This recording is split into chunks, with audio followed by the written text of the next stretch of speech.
Hello, hello, hello, and welcome to the Birthright Podcast. I am Taylor, and I'm going to be your soul sister today on this journey into what I believe is our birthright to know as modern women who are reconnecting to the ancient ways.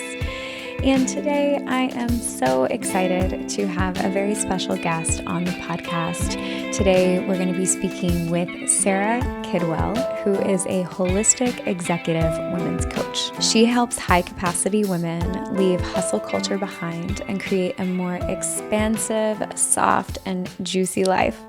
She blends business strategy, mindset, well-being, and intuitive practices to support the whole person journey of transformation in both life and business.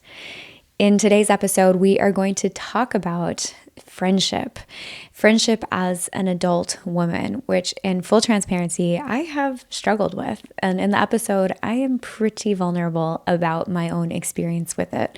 But I love Sara's perspective, and there's lots of tangible takeaways in the episode on how to really nourish and nurture friendships and tangible steps on how to create them if you feel like they're a bit lacking in your world right now.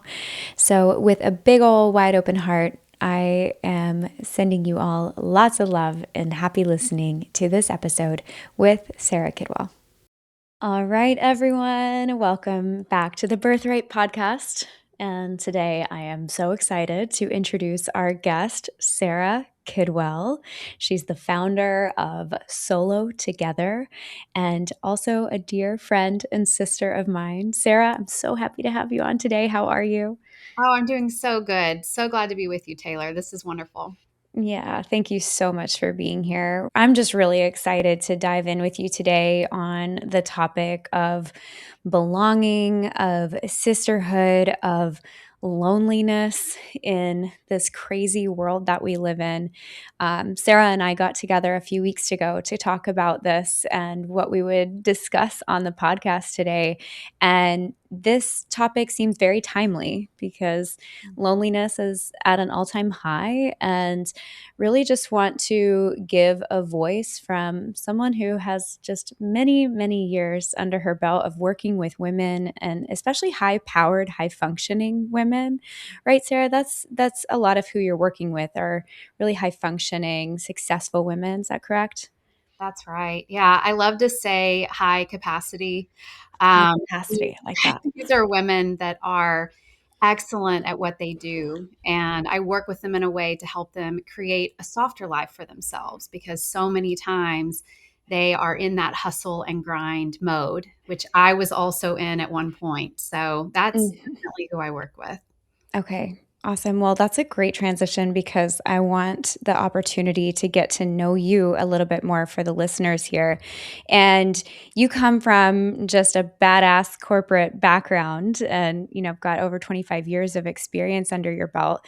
So I'm so curious to hear about your journey of what that chapter looked like of going from that high capacity role in the corporate world and transitioning into building your own business and your own coaching business.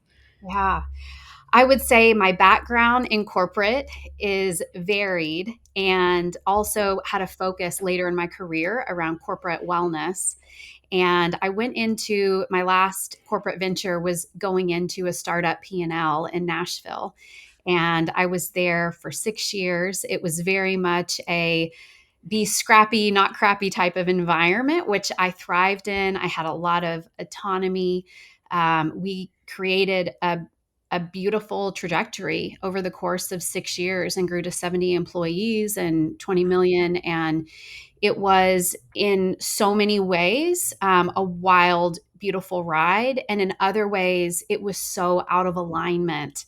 Mm. And juggling the duality of those two things, feeling out of alignment when it came to my core values with the direction of the leadership, but also feeling like, man, I love so many aspects of the work that I'm doing. And holding that duality caused me to have a lot of coping behaviors that really were impacting my health. And I had to take a strong look at, is this the way that I want to continue to live? Because I wasn't moving my body in the ways that I normally would during that season. And I was having wine every night as a way to come off of Mm-hmm. my work. And I was also felt so wrung out at the end of my day that I wasn't allowing for other things in my life than work. And it was just a wake up, rinse, repeat cycle for me in a lot of ways.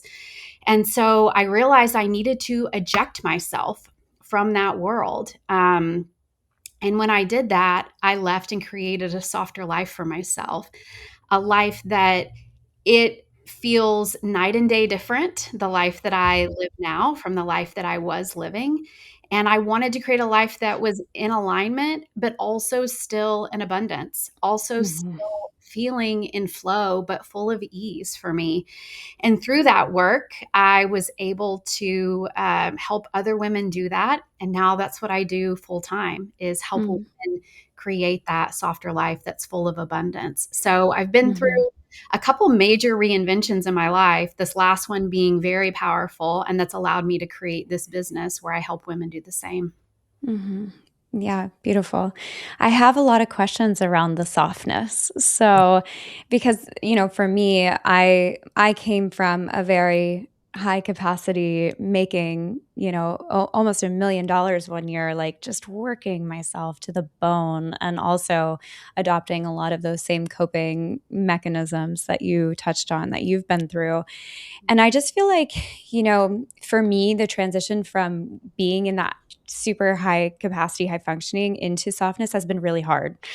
Like it's kind of hard to be soft. I feel like in this day and age, women are told that they can do it all, which I believe that we can.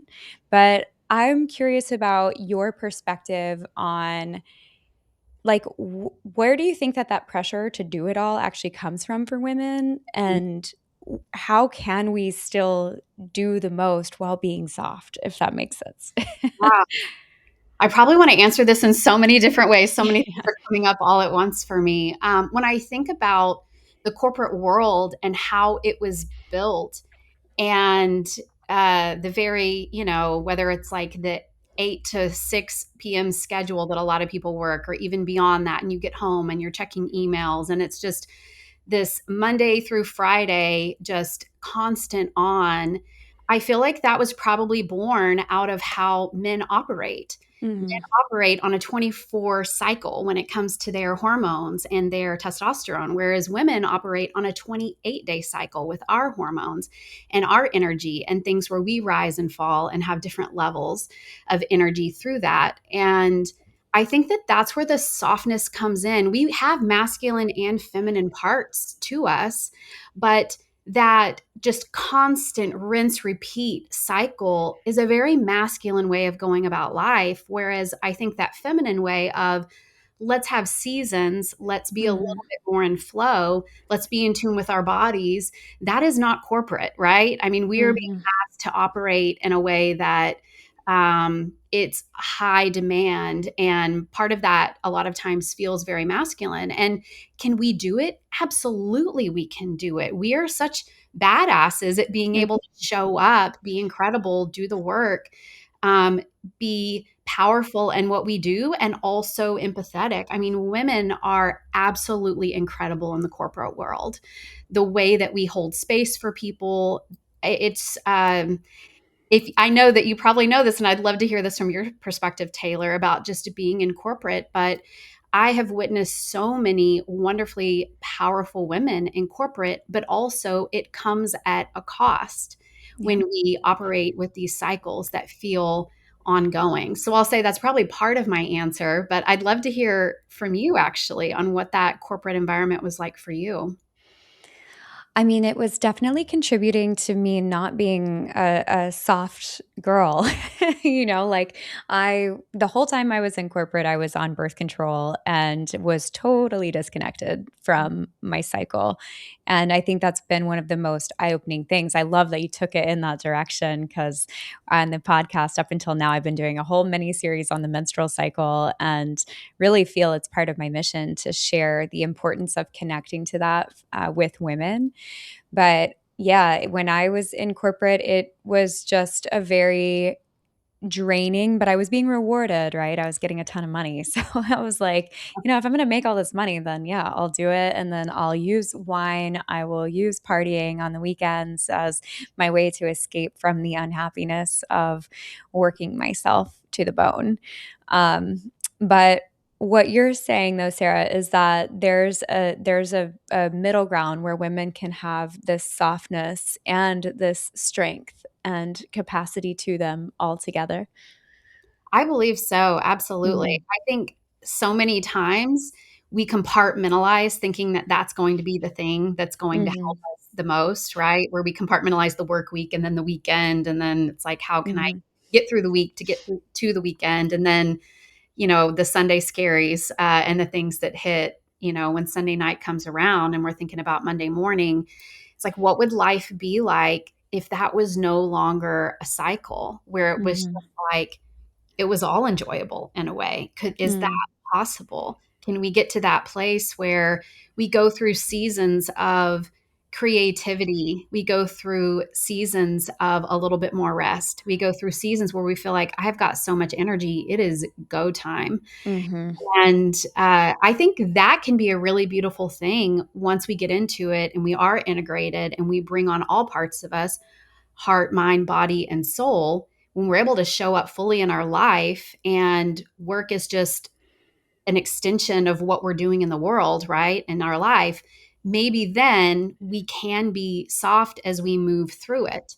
And for some, that will mean operating differently in corporate America. It may mean working for a different type of company. Mhm. It may mean also deciding to leave that and work for yourself. That's something that I enjoy helping women do. I think so many times that can feel really scary, but sometimes when we want to really go against the grain and do something very different, we need to believe that we can, that we're worthy of making that level of change, that we're worthy Mhm. of a softer life, something Mhm. that does feel delicious, that does Mm. feel grounded, that does feel easeful. I think we're all worthy of that.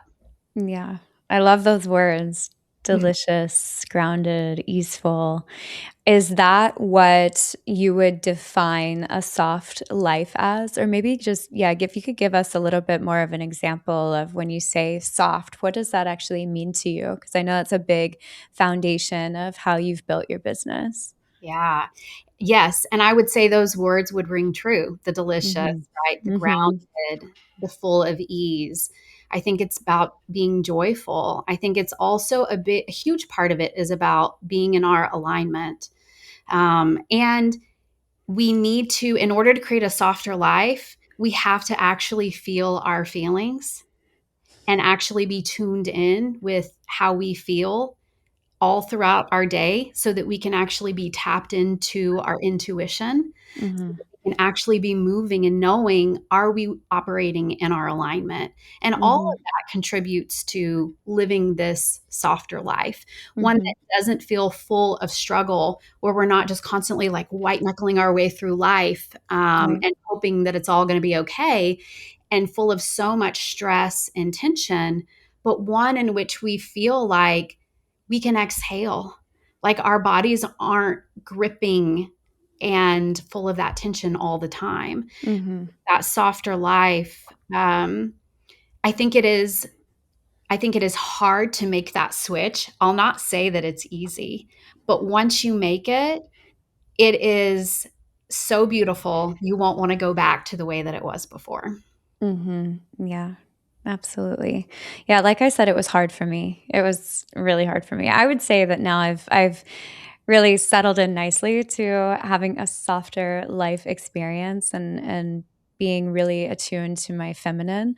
But I wish I had someone like you who was supporting me for that like a year or two that I was moving away from the corporate life because I felt like I was in a sea of the unknown, which you've been through many reinventions in your life as well. And I definitely want to like bookmark that as something to come back to.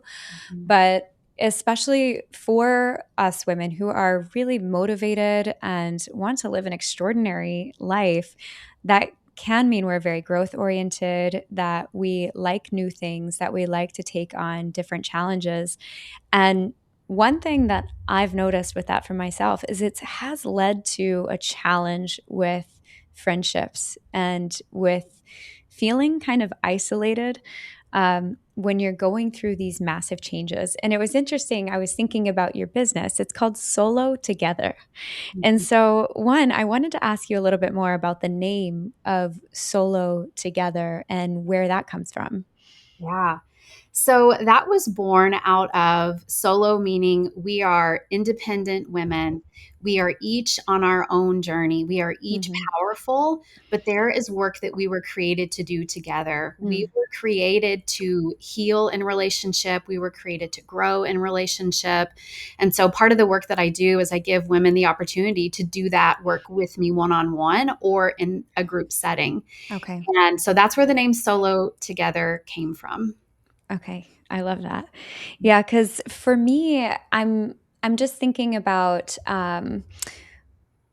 how again how alone I have felt at some points in my journey when you're just a growth oriented person. How have you ever felt that, Sarah? Has like loneliness impacted you when you feel like you're growing and evolving, and maybe like certain relationships that were really important to you are now like no longer aligning? Yes. And before I answer that, I want to say that the softer life does include a lot of growth and challenge. Hmm. And challenge not being a bad thing, but that is how we were made to constantly be in a state of evolution and Yep. growth, right? And so that is a part of the softer life. The softer life doesn't mean that I'm like laying on a couch eating bonbons. It is no, I'm full of passion. Hmm. I have the energy that I need because I've also taken the rest that I need. And I've allowed my body to move in ways that have been pleasurable and expansive so that I am fueled with the right type of energy. So, all of those things coming together, that's creating that softer life. But, Taylor, back to your point of have I been through seasons in my life where I have felt loneliness? Yes. Because as we start to expand and grow and we have relationships, that they change and morph over time. And my relationships, I'll just cite maybe what a few of those look like, just so that Yeah. we can be real about how things change and morph. So let's say relationships that I've had for over 20 years. Let's just give maybe like three scenarios. One scenario being a friend that she is also in a constant state of growth and evolution. She has done her own work, and we're kind of on train tracks, right? Where we are both on this journey, and it may be different. We are very different people, but as friends, we're able to be connected along the way. And that has Hmm. felt really beautiful. I also think in relationships, sometimes there tends to be the gardener and the rose. And when you are the gardener, which I am a nurturer, I also need to find my other gardeners and nurturers, Hmm. right? So that at times throughout these relationships, we're allowed to be the rose a little bit. But relationships for me are a little bit harder when I'm in a relationship with a rose that takes a lot. I need people that are willing to come in and also meet me where I am and have me Hmm. feel seen. And then I'll say, like, a second type of relationship is that one where someone goes through seasons for a while and we have to decide. We're constantly making decisions about continuing to show up and give, even though they're not able to give through a Mm. season. And sometimes those seasons can be quite long, and we have to check in on them. And we've also got to make sure that we have relationships in other ways that are giving to us through those seasons where it kind of feels like Right. I've lost this person a little bit because of something extraordinary that they're going through, but I'm choosing to still show up because I love this person. This person means a lot to me. And I would say then there's been for me a third category that you and I spoke about when we met up to have tea that has just been harder during this season of someone going through a very difficult life season, a bit in a self-destruct mode, and that bleeds over into relationships. And it has felt like, wow, how do we bridge the gap when there's been a rupture? And Mm. those are really hard relationships. Like when they happen, hard seasons for the relationships. When they happen, there's a lot of grief. There's a lot of sadness when you realize I have to let this person go. And that is tremendously difficult.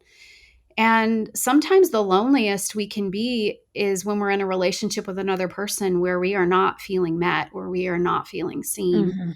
And so I will say, when we're talking about long term relationships, it might play out in one of those three different scenarios. I'm sure there are others. And then when we talk about being in a relationship today, who you show up as today, you will magnetize people Mm, that are like you, like attracts like. right.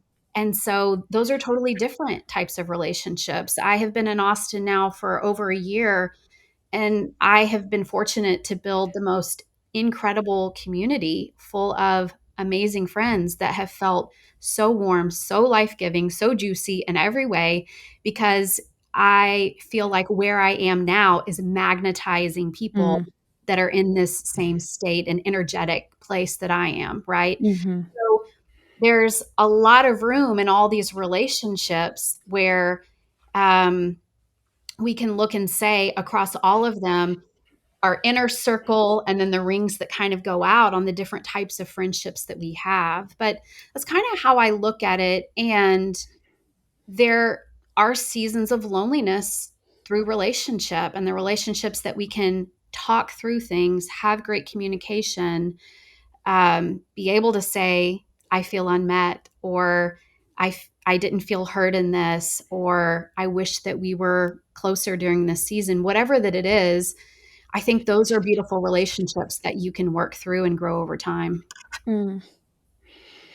You touched on a lot of things that I want to bring back around there. One, I love the lens of looking at not every relationship has to fit into the same box. So, with your three scenarios that you gave, I think that was wonderful because at least I can fall guilty sometimes of having maybe it's like a newer friendship and I'm like, this doesn't feel the same as this other friendship that I have. Do I like keep going with this person? Mhm. Because it's like a lot of time. Friendship, especially as an adult, it's like takes a lot of time and energy, especially with all of our busy schedules, to actually build a relationship with someone. But I love looking at every person as that they have some kind of magic to give, and something that I want to also give, but not comparing each person to like it needs to look the same. Like every relationship needs to look the same. So I love that you brought that up. And then I love that you brought up that it's like the inner work, bringing it back around to the softness and really connecting to your feminine side, especially for high capacity women, is going to be attracting Mhm. what who else is coming into your life. So a question I had on that, because again, this is a path that I've been down where I get really obsessed with the inner work Mhm. and like I love learning. I love working on myself. I love taking a new course and reading a new book and listening to a new podcast. And I notice that sometimes it keeps me in isolation because I'm like always wanting to work on myself, where then I'm start feeling more lonely and then I'm like filling that gap with self-development and personal development. Mhm. So I'm just wondering what your take is on just like the importance of friendship and close connections, especially as we get older. Mm. Yeah. Uh, well, I would say friendships are incredibly important when I think it comes to growth. But I think, Taylor, the question that comes up in hearing you talk, because I think that you are not alone in that as well. I would say a lot of women are feeling lonely because they feel like they don't exactly have their people. And sometimes it's easier to be in that isolation mode and to be working on yourself because you're able to see that tangible Yeah, progress over time, right? And it's like right. very fulfilling.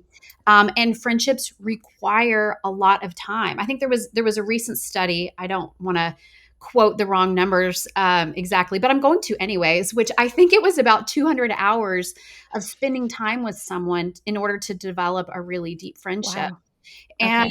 that was really shocking to me. I do tend to go deep with people really quickly.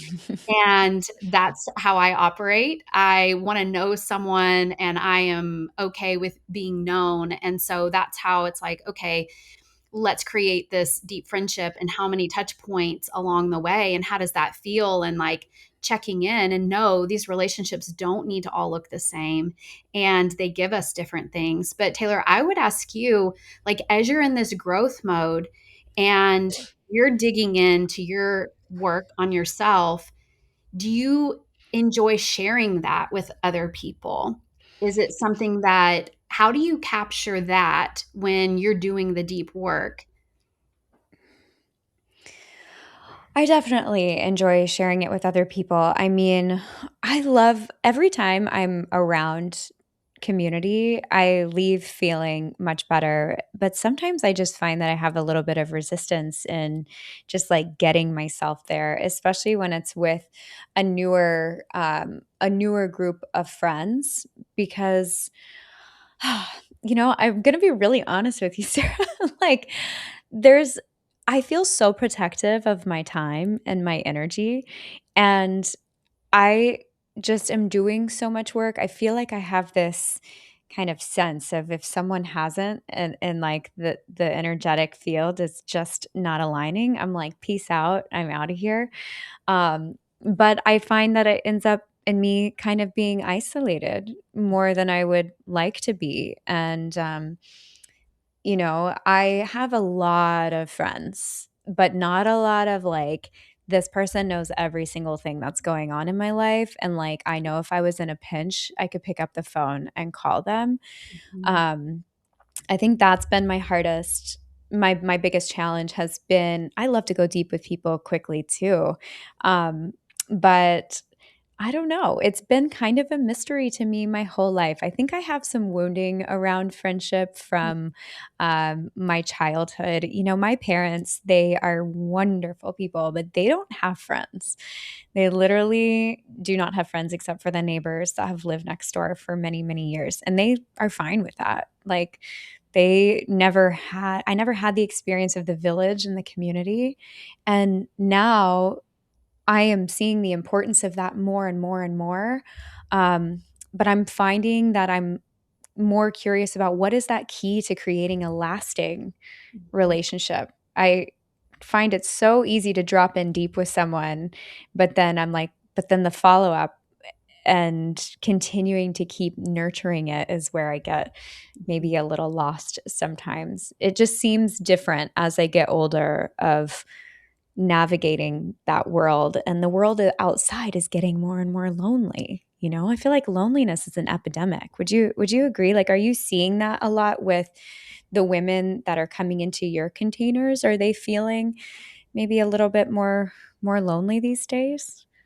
Absolutely. I would Yeah. say without a doubt. I think, and thank you for your vulnerability there. I love Mm, hearing the level of self awareness you have around what relationships have felt and been like for you. And also, let's put a pin in it and come back to it in a minute, mm. just on like, how do we create relationships? I'd love to talk about Yeah. that. Um, Yes. but as far as like with the women that I work with, one of the things that I do is create containers for women, and it's cohort of 4 to 6 women in each group. And those groups are curated based on energy, connection points, tension Mm, points, right? So energetically, they may be in a similar spot of tension where they're trying to make some big changes in their life, but it may look different in all different ways. Or there might be a connection point. I have a group right now where they all happen to be eldest daughters, mm, and I think that's a really interesting one. And I didn't do that one on purpose. That one was a happy accident. But energetically, what are the things that I am hearing from women and what is happening there on what their needs are? And creating a container that's highly confidential and safe is so important so that women can fully show up. And that's something that most women do not have in their everyday mhm, life. They just don't. Um, I hear from a lot of women like, I need to say something and I have no one else to say this to, or I've never mm, said this out loud. and we will talk about things that come up in the work that we're doing that will go all the way back to childhood. And that safe space of being able to really process it is so healthy. And Mm-hmm. I think that you talk about pouring a lot into self growth and our, doing that individual work, which I think is extremely important. And I also think it's really important to like grow in relationship. And that can look Mm. a lot of different ways. That can look in deep friendship, or that can look in these type of containers, right? That are curated for that. Or it can look in partnership, right? With a romantic partner or whatever that is. There are different levels of how we might use all of those for growth. But I think that what comes up is when it comes to relationships, one, there's vulnerability. Can we be really vulnerable? Which, Taylor, I actually think you do a phenomenal job of this. Thank you. You're very vulnerable, and I've seen you in different settings be able to do that well and to go really deep. I think the second thing is consistency over time with how we develop and create relationships. And are we checking in? Are we catching up? And different people in relationships are going to have different thresholds for what we can handle. And Mm-hmm. everybody needs enough emotional currency in the bank Right. to which you can withdraw on from time to time throughout the relationship. And that's only built through time together and knowing each other deeply. And for some people, that may be, I need to kind of see somebody every week. And for others, it's like twice a month. For others, it's like once a month. Some relationships, people build them by phone, right? I mean, by audio text or texting. Mm-hmm. Some of those things feel okay for people. They feel like I can really get to know this person. Um, so I would say there's so many flavors and colors of how you might go about developing a relationship, but those two things of like vulnerability plus the consistency with the time spent together is what creates the relationship. But there is that trade off that you mentioned, Taylor, when it comes to our energy and our time, and how much are we willing to free up to pour into. And you kind of have to take a gamble too in Mm-hmm. when you meet someone, and knowing like, can you be tapped into enough to your intuition to know I vibe with this person and I am going to make a lot of effort to start connecting with them, meeting with them, doing life with them, whether that's meeting up for a walk. I love anything where it's like you can, meet up and do something movement related together, Mm-hmm. or something where you feel like you're also doing life together. I think that's beautiful. So I'll Right. pause there because I know I've just said a lot. But I'm curious what comes up for you as you hear that piece of vulnerability plus the consistency with the time. Well, I would say that I definitely resonate with that because I want to go deep as fast as I can. I don't like small talk and surface level. I mean, it has its time and place, right? To do that. But I just know for you, I mean, you've been here in Austin, which I'm also in Austin, for a year, and you described your community of women around you as juicy. Again, that word, juicy and delicious. And it probably just feels like a warm hug. And I'm just like, I so admire that of you being able to drop into somewhere and create that all so quickly. Um, Whereas for me, I've been here for 15 years. And like I said, I know a lot of people. Like, I cannot leave this house without running into someone that I know. And it's always great to see them and to give them a hug. And yet, it seems hard to create that consistency. I honestly, I see some girls here that just have their BFFs, and I'm so jealous. I'm like, how do women get to that point? And I'm wondering if you have any tips of like, say you meet someone and you're like, I really do vibe with this person. Would you ask these types of questions hanging out of like, I really can see us having a really great friendship. Like, how often are you available for us to connect? I'd love to see you every other week if you have availability. Or, it's almost kind of like courting someone. Do you have any tips for how to really create that depth in consistency with someone that you've just met? Yeah, I love that. It's a beautiful question, because I think intentionality is such a big deal when you're leaning Hmm. into it. But I think the first thing is just putting it out there into the universe. Like, what do you want? So, Taylor, you even just saying, like, hey, this is what I want. I want like a BFF. I want someone that is in my life, right? And you have this consistent relationship with. I think just saying that starts to put things into motion a little bit. Like when we can, Right. step one, identify what it is that we really want.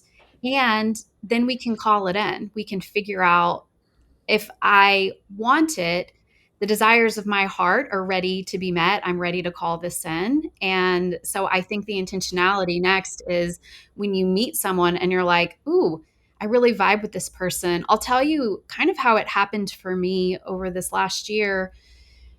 I would put myself out there with networking events, women's groups, putting myself in settings just organically. If I would go out, in the city, do something, I have open energy towards women.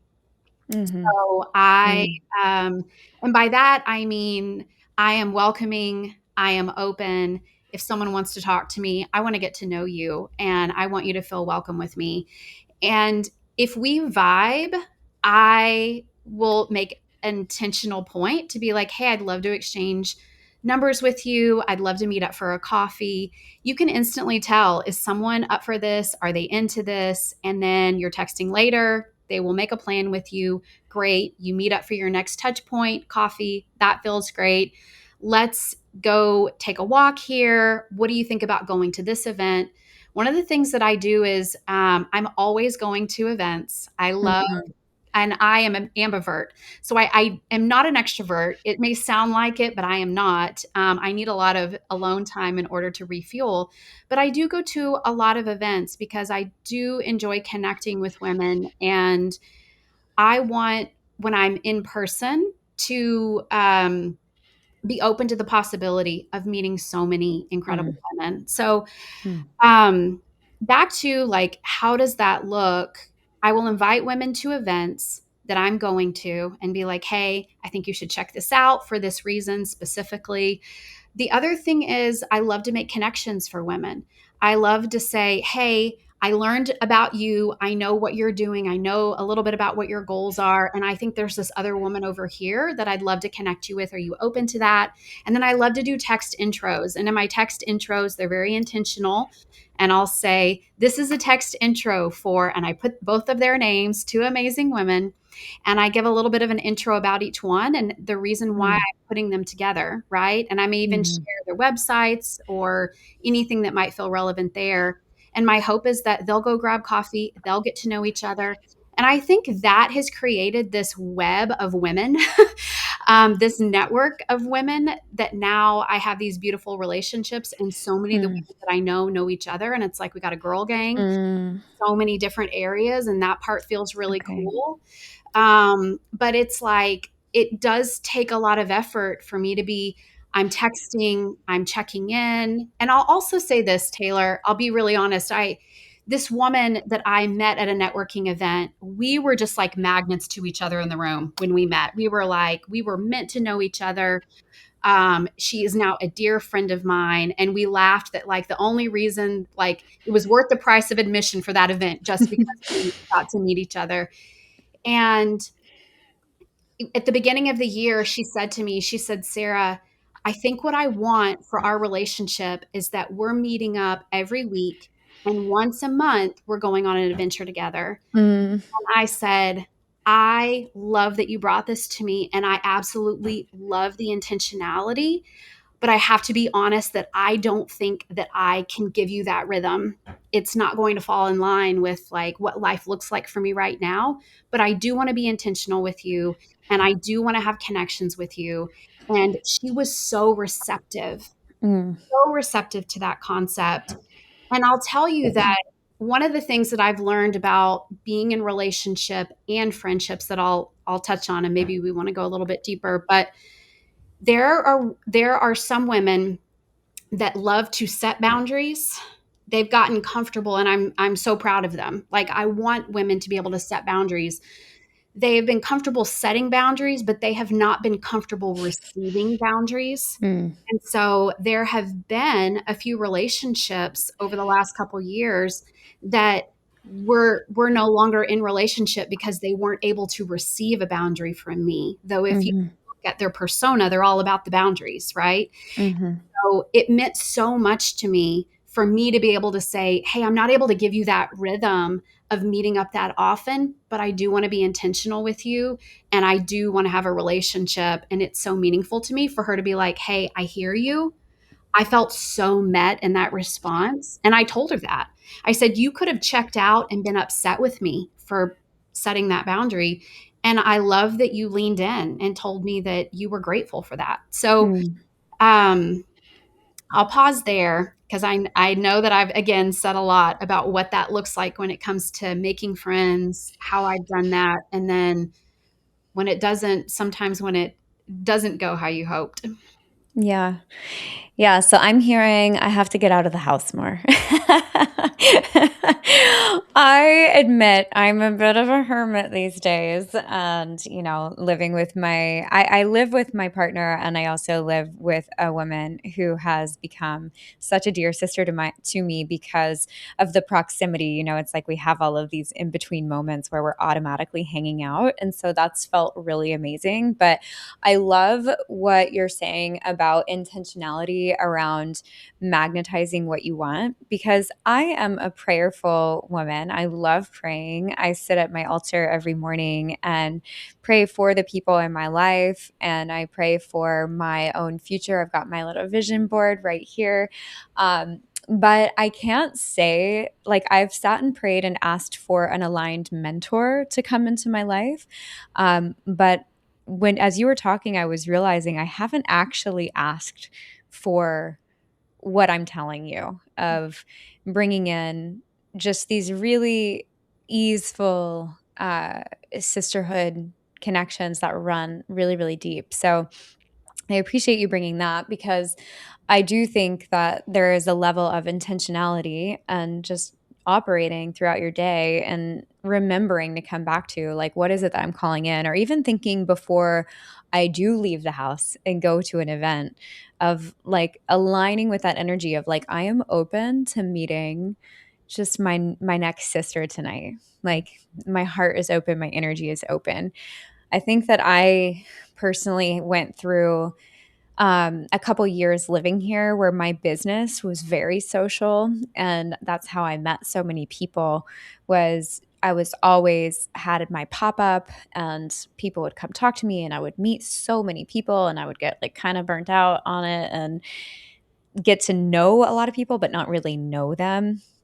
And now that I don't have that business, I'm like staying at home all the time, I'm like, yeah, where am I putting myself into opportunities to actually be open to meeting new people, um, and not just sticking with, the person that I go to an event with that I know, and actually being open to new connections. So I love that you brought that in. And then the last like takeaway from that section, that I was going to mention is when when someone doesn't receive a boundary. I had a very close to my heart experience with that as well, Mm. and it can be really challenging. I mean, it makes me think of the topic of friend breakups, and that I didn't even know that that was a thing. Like, the friends in my life that have just kind of like drifted away, faded away. There's never been like this is a breakup.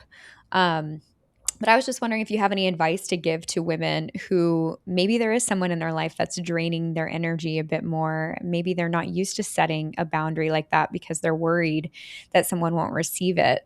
Do you have any advice for a woman that might be in that position? Mm. Be so gentle with yourself.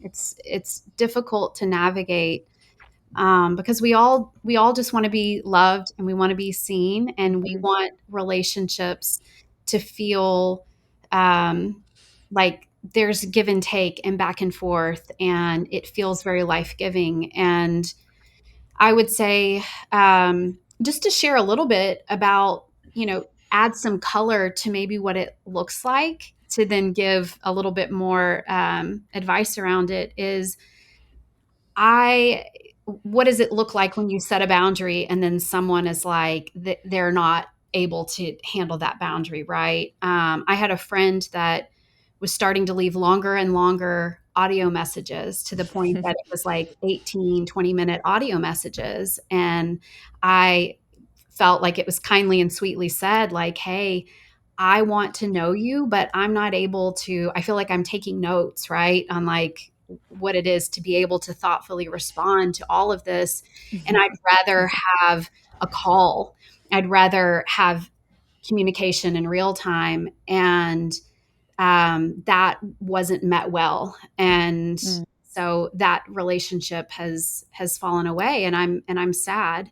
I'm still sad about it, and also maybe hopeful that maybe that will change in the future, because I may have triggered something with that person, that my hope is that they are going off and maybe exploring that, and maybe we'll be able to have a conversation about it in the future. Right. So and then I'll say, throughout different parts of my life and through my reinventions and evolutions of me, I need to have people in my life that love me so deeply that they're there for my evolution, no matter what that looks like. Mhm. And one of those evolutions was going through religious deconstruction and spiritual reconstruction. And I had a friend that was not along for that ride. And so Right. that was one Mhm. that a friendship that I had to let go of, and was painful, but it was also clear. And so I'll say, it's like this cycle of people coming in our life, and as we grow and things change, it's like things will look different. And if we're grasping tightly, it's going to be painful. But kind of I do think this comes into the softer life, like the ebb and flow of these Mhm. relationships. And I'll say that percentage wise, the relationships that don't stick are way smaller than the relationships that do. And I think that has just been a beautiful part of it, for me. And I feel like I've lost your question here, so I'm going to have you repeat that last part to me. Yeah, I was just asking what advice you would give to a woman who maybe has someone in their life that is more so falling in that category of they're draining me. And you mentioned to be gentle with yourself. And what I was kind of picking up on from, again, what you were saying is going back to the cycles. And for me, it's been a lesson that I've had to learn as an adult, that friendships and relationships and people who come into your life, it's not always meant to be forever, right? Like they could be coming in for a very specific purpose, and it could be a few days, a few months, a few years, but it's very normal for friendships to come and go. And I think that what I've always heard, it's kind of like the Disney movie romanticizing of friendships, is that people have friendships with people that since they were like 2 years old, and that's just how it is, and it never ends. And I was always comparing myself with that lens. And it's like, no, actually, some people might have that, and that's amazing. And for others, especially when you're really growth oriented, there could be a lot of changes in the inner circle, even in the inner circle that you have in your life, and not making that wrong, Mhm. I think that's the biggest thing. And going back to being gentle, Mhm. of accepting, finding acceptance in where you're at, and looking at who are the 5 people you're spending the most time with, and making sure that that actually feels aligned. Mhm. Because for me, when I had this situation with a boundary with a friend, when I actually looked at her life and where the trajectory of her life and how she was choosing to spend her time, Mhm. it wasn't in alignment with mine. And so it actually was great, because I'm like, we're actually meant to take a little bit of space right now, because we're not moving in the same direction, and maybe we do come back together, like Yeah. you said. So I think that just normalizing that friendships don't have to be all like roses and sunshine and rainbows is also just a really important message. Yeah, I love that. I also think there's just a very simple check in that you can do after you spend time with yourself, which is, Mm. do I feel like that was a life giving experience for me? Like my heart feels full, I feel seen and met, or was it very draining for me? Do And you I mean after you spend time with check a friend? Okay, got it. directly after I spend time Mhm. with someone, I check in Okay. with myself. I Right. also check in with myself in real time in the moment. What is happening in my body?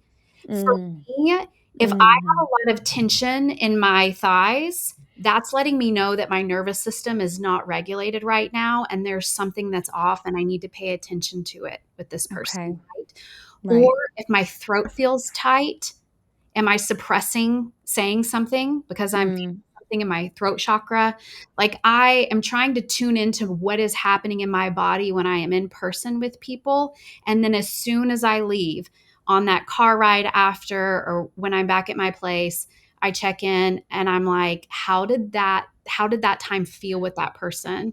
And of course, there's going to be times when it's like, hey, something felt a little off. And like, I just check in with it. I journal a lot so I can go back and look at what that was. Yeah. But I'll say sometimes connections surprise me. And just a couple weeks ago, I left a connection with one of my friends. And it's not that it surprised me, it's just that it's gotten so rich and so deep over time that I was like, I started my Monday morning off with my friend Culpa, just having breakfast with her. That was not a usual thing for a Monday morning. But now that I have my soft life, it's like I get to do Mm. that. Mhm. I left that interaction with her going, wow, that was so life giving. That was so lovely. That was so warm. My heart was so full for the whole day. And it just carried me into my week in a way that Mm. I was like, I want more time with this like beautiful, amazing person. So Mhm. my advice would be to check in. How does your body feel? How do you feel emotionally after you're spending time with someone? Are you craving more? And I think just coming with a level of openness and curiosity, because again, it's like no relationships have to look the same. We're all very Mhm. different people. And there's certain things that I get in relationship. Like I'll show up with some friends and they want to tell me the most amazing things that they're doing on like a spiritual level and new rituals that they're doing or new meditations. I'm like, let's go deep on that. I want to hear about that, right? Mhm. Others where they are adventure people and we're going to be talking about travel or the latest places that they've been, right? Like those are two different types of connections, but I love that. I love Mhm. that level of like diversity. And I think that that can be built over time. And I think, Taylor, when you were talking earlier about you are in your own world and you've got your partner and you've got your built-in friend Mhm. where you are and it's like making that time to like, okay, what is it going to look like with actually showing up and going to events or being out in the wild more. My advice to any woman that's looking at that, it's like how many hours a week would I be willing to devote to the possibility of friendships, to the Yeah. possibility of like creating them, and whether that's like networking or meeting up with someone for coffee, because it is effort, right? But it's also going to be, I'm so interested, Taylor, as you do more of this, because I'm going to invite you to events, by the way. I want to be able to check in with Thanks. you Mhm. and hear what comes up, like in your body and in your heart, like as you're meeting with different people and like what's feeling really alive for you or what's feeling really draining. Yeah.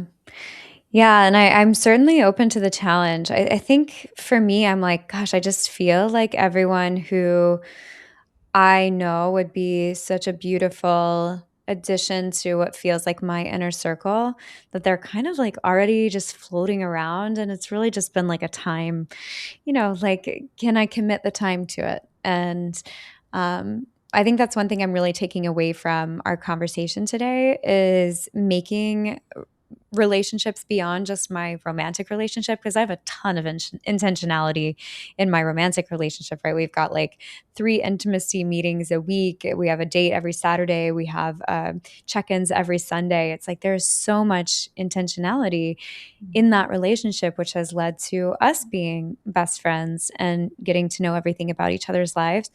And it's like, how can I translate to have and make time for, right? Because it's like a decision, it's a choice of, we all have the same amount of time in the day. How much time am I going to devote to this? If I'm saying this is something I really want, then what am I actually doing that's like an action step that's helping me to get there? So yeah, I accept that invitation, and whatever events you want to invite me to, like, let's go, let's get dressed up, go out. I'm like, I got to get out of my workout clothes every now and then. Um, but Sarah, I just have, one final question that I want to bring to the table before we wrap up, because I just feel like when it comes to community, what you've built with Solo Together, I mean, you host dinners, you host retreats, you host cohorts where you're bringing women together. And we talked when we met last time about the concept of third spaces.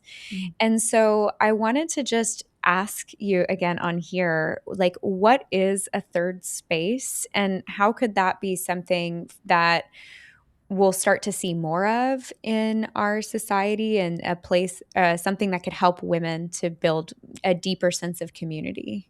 Wow. I think the concept of the third space is just somewhere that's not home and not work, that you can show up and you can build community. And so some people would call Perfect. a library a third space, or a community center.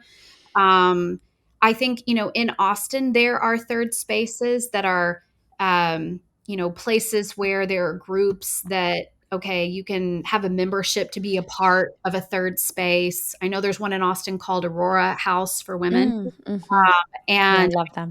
I know, yeah. And they offer you a great space to be very creative. And that might look like a space where it's like, I'm going to go take part in pottery and have community there.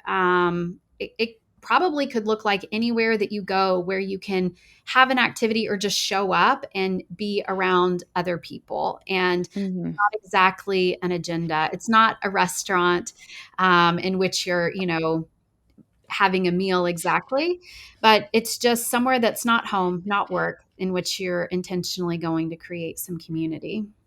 Yeah. Yeah, I love that. I think incorporating creativity into any outings is always a huge win for me. So whether that's, going to a painting class or to a pottery studio or dance class, like there's so many, especially here in Austin and hopefully wherever our listeners are at, that there's some opportunities for third spaces and community events that could be a great starting point, and just an invitation before they go to open your heart and set that intention of meeting community and really feeling that sense of belonging.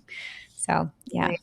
I think we also need a lot more play in our lives. Mm. Our Mm. lives, Amen. we deserve for things to feel magical and whimsical, and just full of incredible playful moments. And I think that sometimes we think about life in such a serious way, of all the routines and things that I have to do.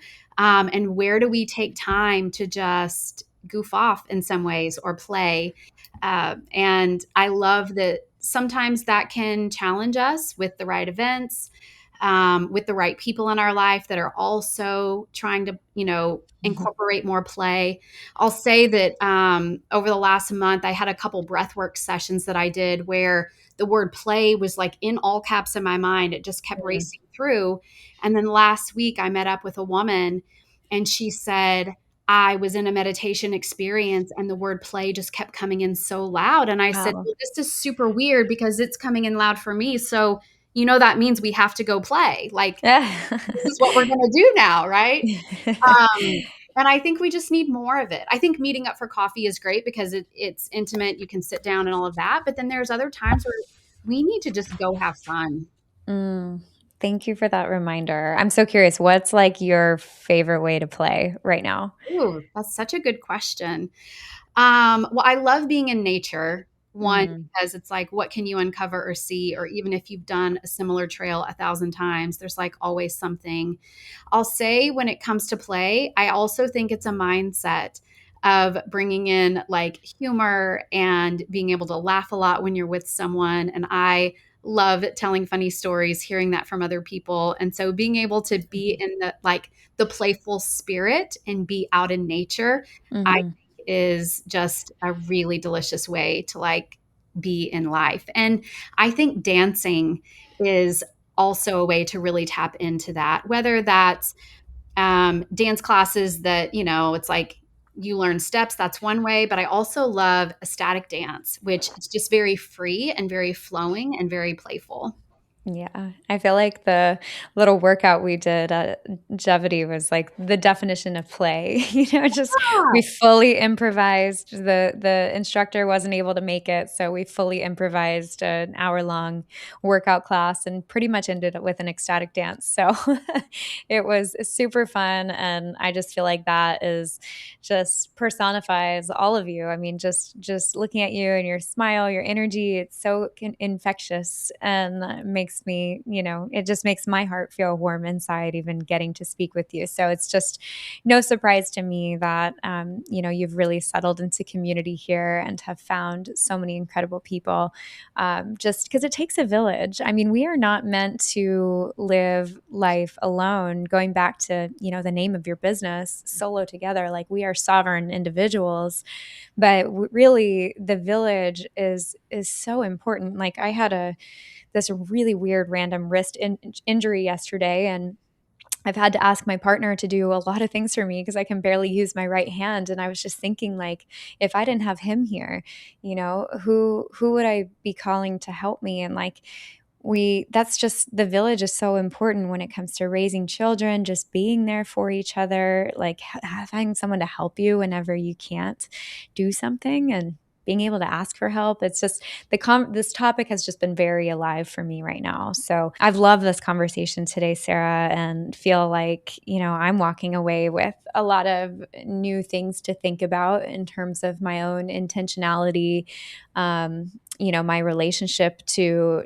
myself and what I'm attracting in. And I'm just really grateful and would love for you to share with our audience just how to connect with you if you've got anything coming up that you're excited to share. Yeah, I love that. Um, and one thing I'll say before I get into that, Taylor, just to touch Mm-hmm. on something that you've said, I think I hear from so many women that they feel like everyone already has their friend group. Mm, And I hear it repeatedly, and I'm here to tell you that they don't. Like, mm, women typically are open or searching for friends, for community. And I think there is this misconception that people mm, already have it because of our age.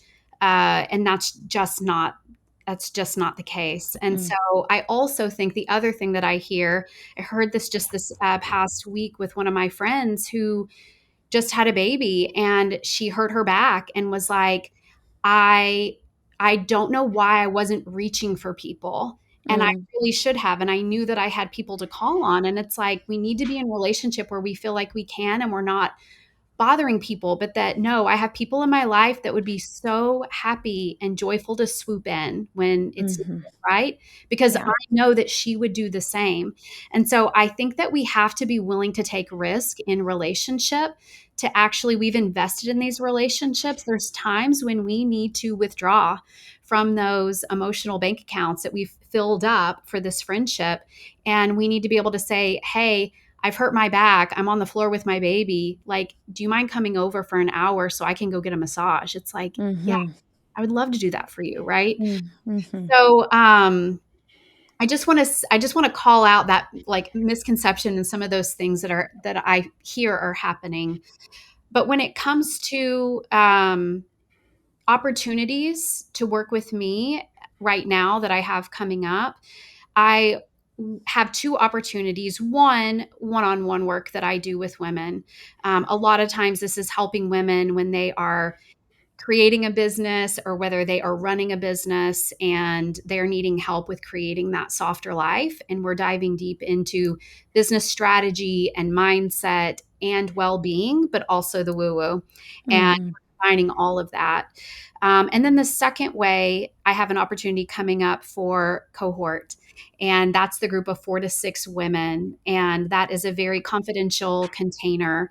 And that's made up of founders, executives, CEOs, women that want to be intentional about getting their desired future very clear, and then understanding what are the barriers and blockers in their way on their way to wanting to achieve that. So many times we don't stop to give ourselves permission to truly define what it is that we actually want. We've sort of arrived at where we are from a series of micro decisions that got us here, or a series of things that we've done to please other people. And then we look up and go, how did I get here? And I don't think I'm happy with the way that things are, or I know that I'm meant for more. And there's this tension point of, can I give myself permission to start asking myself the questions, get some clarity, and can I be brave as I move through this, doing this work about removing the barriers and the blockers and the limiting beliefs, so that then I can move into manifesting and embodying this future me that is so Mm-hmm. deserving and so worthy of living this softer, beautiful life. And so it's a 5-month container where we do this work very intentionally over time, where they have work together in the group and then they have one-on-one work with me. So it's very powerful 5 months full of transformation. And I would say that is a beautiful opportunity that's coming up right now. Awesome. And I'll link your website in the show notes for the episode so everyone can know how to find you. Is that the best place to reach out to you on through your website? Website or LinkedIn, Sara Okay. Kidwell on LinkedIn, Awesome. and Sara with no H. Nice. I will connect your LinkedIn as well. And I just wanted to say too, Sarah, I'm really glad that we ended on that one little additional note you added in there, because I am definitely guilty of that, of comparing, right, what we see on Instagram. I know you're not, you don't get on Instagram much. So I really respect that, because I feel like one of the biggest sources of my challenges with when it comes to friendships is seeing on there when a bunch of people have gathered and I wasn't invited, or there's girls that are hanging out and they're always together and I'm like, why doesn't anyone ever reach out to me to do that? It's just, it can be so challenging when you're looking at relationships through the lens of a highlight reel, Mhm. which so many women, especially, younger and older, shoot, like all women, I'm sure this is a big, big challenge out there. So I love your final point of knowing that not everyone has their friend groups, and even if they do, they're usually open to meeting more people. Like let's there's no cap to friends. There's certainly your capacity to build relationships, but just a reminder that there are other women out there that are praying for deeper connections as well, and they're probably right in front of us. So Absolutely. And Taylor, I'll say one last thing, which is I value you so much, and I have enjoyed getting to know you.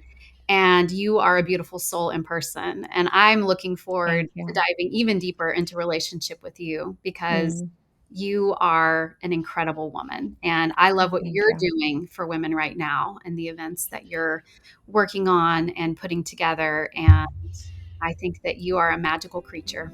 Oh, thank you, Sarah. That means a lot coming from you. So, really, really appreciate you being our second ever guest on the Birthright Podcast. It's been so much fun talking to you, and I think that this conversation is going to land with so many women. So, thank you for the work that you're doing through Solo Together and helping women to come back home to themselves.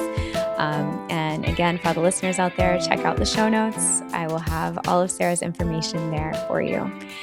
But again, thank you so much, Sarah. So great talking to you. Thank you.